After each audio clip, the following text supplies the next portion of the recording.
Assalamualaikum warahmatullahi wabarakatuh. Apa kabar anak-anak Ustaz semuanya? Semoga kita berada dalam kondisi yang fit dan prima, selalu di dalam perlindungan Allah Subhanahu wa taala. Baiklah, sebelum kita memulai pelajaran, sebaiknya kita berdoa terlebih dahulu. Berdoa dimulai. Berdoa selesai.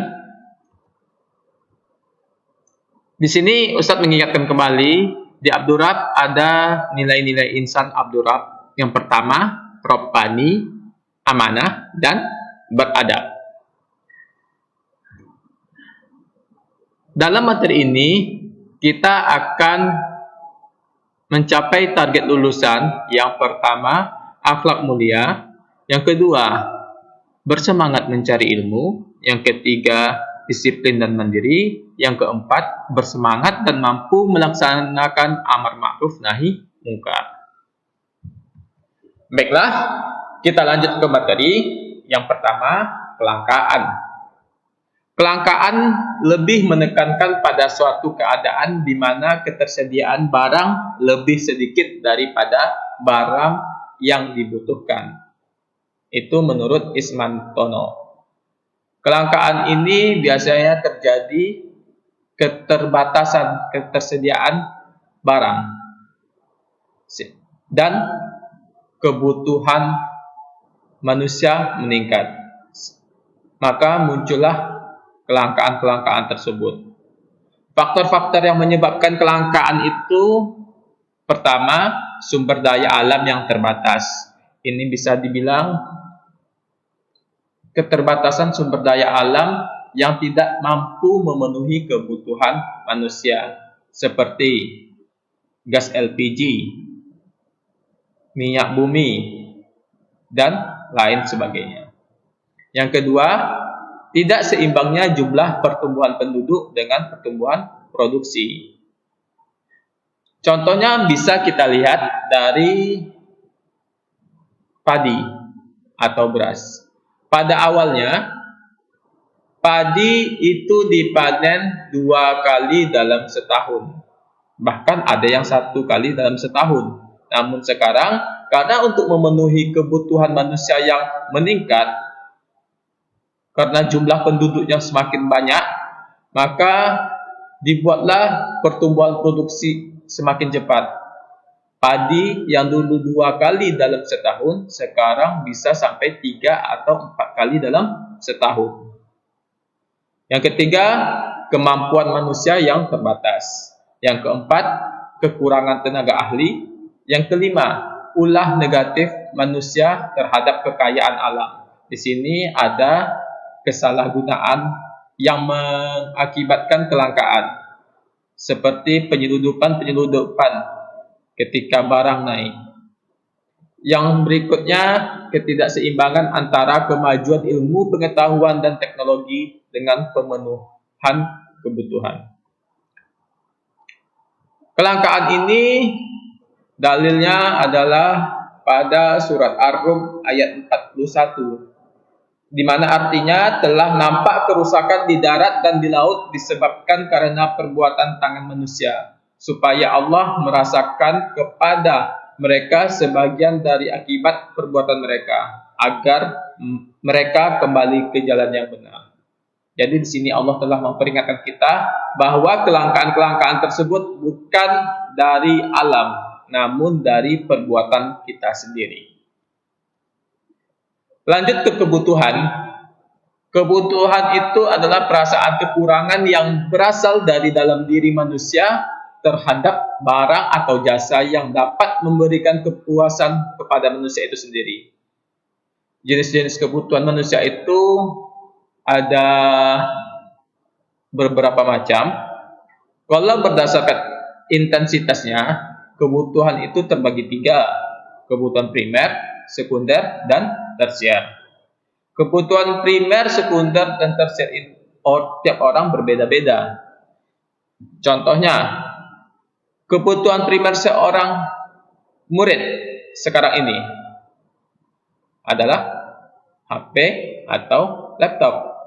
Kenapa Ustadz bilang HP atau laptop? Karena sekarang kita memakai sistem daring, sistem online. Jadi kalau tidak ada laptop atau HP, maka pembelajaran tidak berjalan. Berikutnya berdasarkan sifatnya. Berdasarkan sifat itu ada yang kebutuhan jasmani dan kebutuhan rohani. Kebutuhan jasmani berupa makan, kebutuhan rohani berupa sholat, ikut pengajian, itu adalah merupakan kebutuhan rohani. Yang ketiga, berdasarkan waktu. Berdasarkan waktu ini ada dua, kebutuhan sekarang dan kebutuhan mendatang.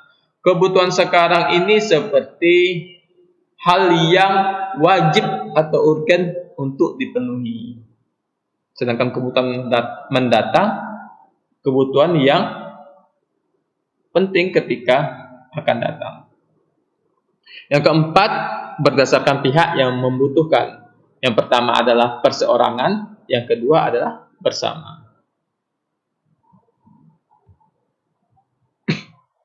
Lanjut ke pilihan. Pilihan berarti menentukan pilihan dari beberapa alternatif yang tersedia. Dalam menentukan pilihan, kita harus bersikap rasional. Bersikap rasional adalah bertindak menurut pikiran dan pertimbangan logis atau menurut pikiran sehat. Artinya dalam bertindak orang harus mempertimbangkan untung ruginya.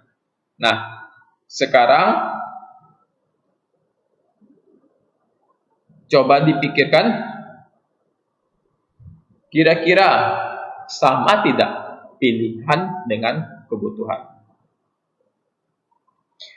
Oke, pilihan ini diatur dalam surat Asy-Syams ayat 8 yang artinya, maka Allah mengilhamkan kepada jiwa jalan kefasikan dan jalan ketakwaan. Nah, dari hidup kita aja dikasih pilihan sama Allah, yaitu jalan kefasikan dan jalan ketakwaan. Pilihan ini terbagi dua, yaitu kegunaan. Yang kedua adalah waktu. Kita masuk ke biaya peluang. Biaya peluang adalah biaya atau mengorbankan yang timbul karena harus melepaskan kesempatan yang dimiliki untuk menggunakan atau menikmati barang atau jasa tertentu karena lebih memilih menggunakan atau menikmati barang atau jasa lain. Nah,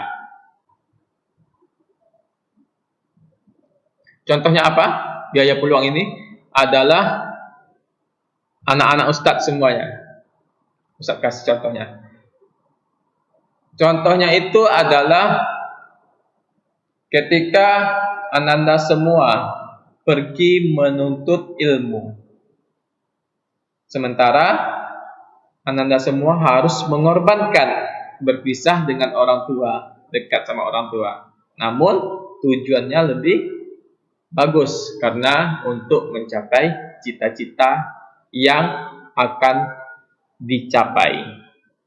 Besarnya biaya peluang adalah sama dengan kesempatan yang dilepas atau tidak dinikmati atau tidak digunakan. Lanjut ke skala prioritas. Urutan skala prioritas adalah urutan kebutuhan yang disusun berdasarkan tingkat kepentingan kebutuhan. Skala prioritas ini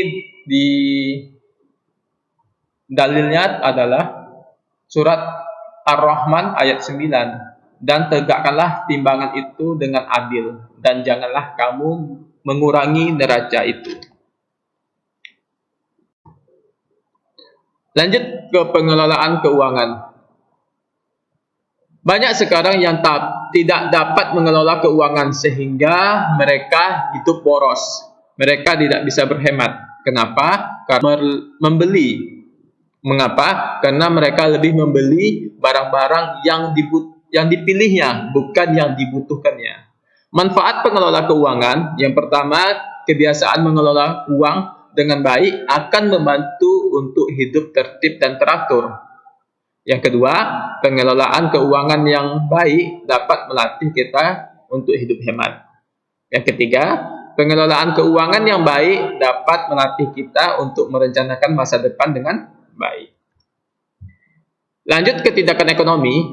Tindakan ekonomi itu adalah kegiatan yang dilakukan oleh manusia untuk memenuhi kebutuhan hidup atau mencapai kemakmuran. Tindakan ekonomi ini terbagi dua, tindakan ekonomi rasional dan tindakan ekonomi irasional. Apa ya tindakan ekonomi rasional?